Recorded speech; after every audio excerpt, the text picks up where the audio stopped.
I mean, I think Pereira, when he actually weighed into the fight, was above 220. Yeah. When he was inside the octagon for the fight, was above 220. Whereas you got to remember when Izzy fought Jan Blachowicz for the light heavyweight title, he was only 194. Yeah. I mean, Izzy's one of those guys that he's not cutting that much weight. He's not cutting any weight. And even when he wanted to go up to light heavyweight, he's like, I'm not cutting any weight. I'm going to fight as I fight. Which makes sense. You know, especially if you're not planning on making that transition permanently, you don't want to go and add on all that size. And the other thing that drives me nuts about when I hear these fighters, and I think it's really the strength and conditioning coaches feeding bullshit more than it is the fighters. They're just listening to what they're being told. But you don't put on 20 pounds of muscle in a month. You ever hear these guys in fighter meetings? We'll be talking to them and be like, well, you know, I put on about 10 pounds of lean muscle mass for this camp. I'm like, this particular camp, in 6 you've weeks. put on 10 pounds. 10 pounds of muscle mass. How are you going to pass your piss test? Yeah. What do you? What supplements are you taking for that? Air quotes supplements. Like, get the fuck out. You didn't put on 10 pounds of muscle. Yeah, that's a lot. You're out of your mind. Yeah. You probably gained some water weight, and it's like you got stronger. What kind of scanning are they doing of their body composition before they say these things? It's the coach doing the eyeball scan saying that you put on 10 pounds of muscle for this one.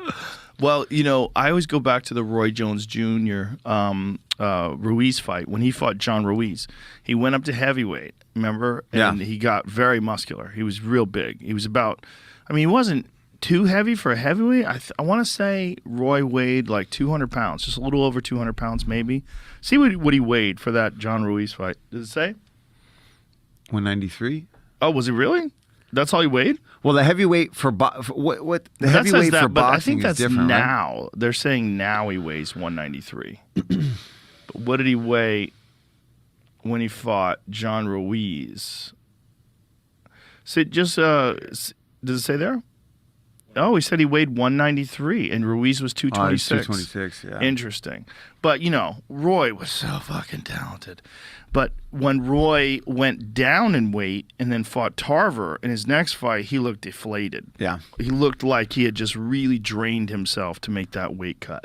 Yeah, that's why you see these guys drop down, man. It's looked terrible and then got knocked out. Very few people can do it. Jose Aldo, somehow. I don't know. Came down and looked great. Still look good. I think what happened with Aldo is he never really had a serious nutritionist. Yeah. Where someone was like planning his meals, breaking it down by calories. And he was just cutting all that weight for the 45. And it's like, well, you could have been a lot smaller way before you even got to that weight cut. Because I remember when he was at the top of the heap at 145, he was heavy, man. Yeah, he was walking around. He was 170. struggling to make those weight cuts. So it's Yeah. like, and when he said he was going down to bantamweight, it's like, well, how are you going to go down to bantamweight? You used to struggle to make 145 pounds. Yeah. Lifestyle changes. Yeah, lifestyle changes. And some guys, that's the move.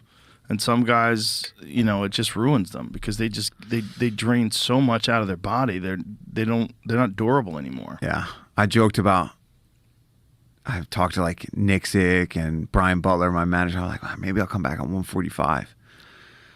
And they're like, yeah. And I talked to Ian Larios, who does all my weight cuts. He's like, are you out of your fucking mind, dude? He's like, just because you're skinnier now doesn't mean you can drop a whole weight class and have no trouble making that weight. Were you thinking about it at one point in time of doing one more fight? Oh, man, I've thought about it many, many times. Did you think about it after Oliveira became the champ? Because when you beat Oliveira... He was not... Yeah, he... you know, not really, because we were on such different trajectories. It's like...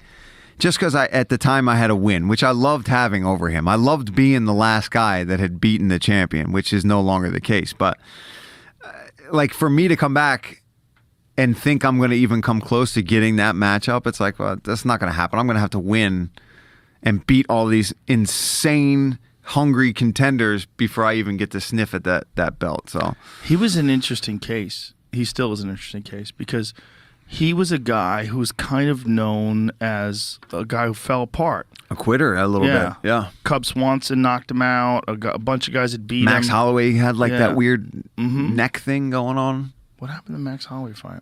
Remember he had like a weird stinger almost in his neck, I think.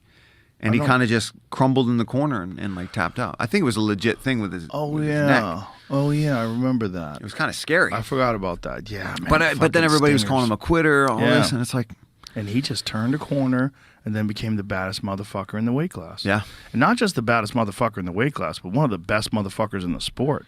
When he knocked out Chandler and he beat the shit out of Gaethje, when he was putting it on people, you got to go, God damn, he's good. I'm curious to see if he comes back and gets back to that Islam fight, because he seems to want it. At first, it didn't seem like after you've been there with Islam, I think a lot of people go, oh, I don't know if I want to get back in there right away. He's on and then you another level. You think about it for a while. What's it say here? Oliveira suffered a micro tear in his esophagus. Wow. And you know what that was probably due to? He said he's injured his neck in training, but did physical therapy and thought everything was fine. What do you think probably it's due to? all of the weight cuts that he had been doing to make 145 pounds back in the day. That's right, the 45. Now, he probably heard it in training legit. Yeah. But when you're constantly dehydrating yourself camp after camp after camp. And I remember when he fought me, he was still trying to go back down to 145 pounds. Jesus. Which is why he wasn't as big. I mean, I must have been 20 pounds heavier than him when I fought him back then. And so then he made a conscious decision to stay at 55. He said, I'm gonna stay here, because they told him you have no choice. So like you're either gonna fight in this weight class or you're gonna keep missing and screwing yourself over. It's at crazy 45. because his power developed. Like when he hit Gaethje said no one ever hit him that hard before. He said he felt it in his teeth. And he, even back in the day when he was still Mr. Skinny Charles Oliveira, and he kicked me a few times, I remember being like, God damn.